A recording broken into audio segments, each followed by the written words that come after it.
And may I start by first of all expressing my very deep regrets for the loss of lives of our own people.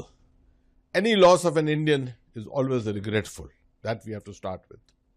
Having said that, कल जब मुझे मालूम हुआ कि ये 6:52 पे जब ये हुआ ये इंसिडेंट, और मैं इसको इंसिडेंट ही कहता हूँ क्योंकि अभी तक कोई ऐसी एविडेंस नहीं है और इन्वेस्टिगेशंस जारी हैं, और हमको भी अपने लफ्ज़ थोड़े कंट्रोल में रखने चाहिए to make sure that we do not sort of prejudice this whole investigation in any way. But having said that, it seems to be a revisit to the terrible times of the past when we used to see these incidents happening in Delhi, Mumbai, Ahmedabad, and places like that. I still remember the 1993 blasts in Mumbai.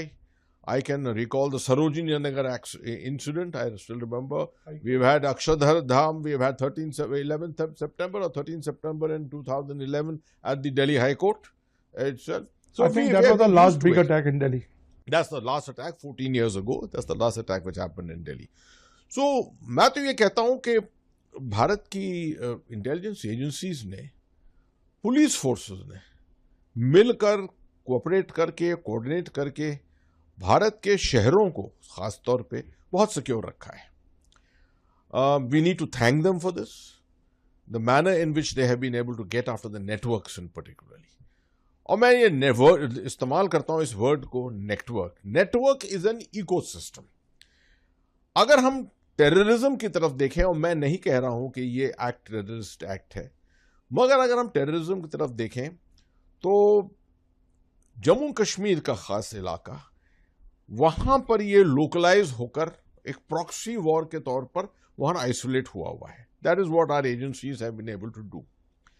Global war on terrorism खत्म हो गई है. Global terror का footprint भी बहुत कम हो गया है, मगर जम्मू कश्मीर से कम नहीं हुआ है. ये जम्मू कश्मीर में स्ट्रेंथ टेररिस्ट की बहुत कम हो गई है. जहां 4500 टेररिस्ट होते थे एक जमाने में, आज वहां 100 या थोड़े से उससे ज्यादा है. मगर इसके बावजूद जो ये इकोसिस्टम है वो नहीं खत्म हुआ. क्या मतलब है इस इकोसिस्टम का? ये इकोसिस्टम होता है ओवरग्राउंड वर्कर्स का, और आप देख रहे हैं इसके अंदर भी डॉक्टर्स, इंटेलेक्चुअल्स, उस तरह के लोग जिनके बारे में इन्वेस्टिगेशन हो रहा है. तो ओवरग्राउंड वर्कर्स होते हैं जो टेररिस्ट के तौर पे छुपे नहीं हैं, अबव ग्राउंड है, नॉर्मल जिंदगी बिता रहे हैं, मगर साथ में काम कर रहे हैं टेररिस्ट नेटवर्क्स के लिए, साथ में उसके फाइनेंशियल कॉन्ड्रेट्स. बिना फाइनेंस के कोई टेररिस्ट कैंपेन नहीं चलता है. तो फाइनेंस के पूरे कॉन्ड्रेट्स होते हैं जिनको एनआईए ने, नेशनल इन्वेस्टिगेटिव एजेंसी ने, उनके पीछे पड़कर फोकस करके मेरे ख्याल में 2017, 18, 19 खास तौर पे बहुत हद तक डाइल्यूट कर दिया. जी हाँ, बहुत कंट्रोल किया है इसको. फिर उसके बाद ड्रग्स और नारकोटिक्स होते हैं. इसी के पैसे से ज्यादातर चलता है. आप देखते हैं पंजाब के अंदर जैसे हुआ था, जम्मू कश्मीर के अंदर भी ड्रग प्रोलिफरेशन जो है वो बहुत हद तक हुआ है. उसके वजह से काम ये सब होता है.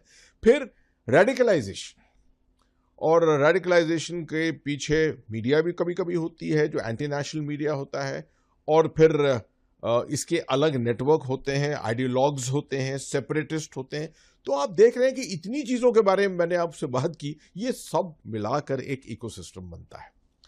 और आप टेररिस्ट स्ट्रेंथ तो कम कर दीजिए, आप 100 से कम ले आइए, 50 से कम ले आइए, मगर अगर आप इस सिस्टम को न्यूट्रलाइज नहीं कर सके तो ये हर वक्त पोटेंशियल रहता है वापस आने का.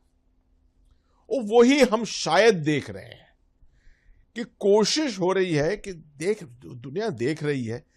विकसित भारत, हमारे माननीय प्रधानमंत्री कहते हैं विकसित भारत 2047 की तरफ देख रहे हैं हम.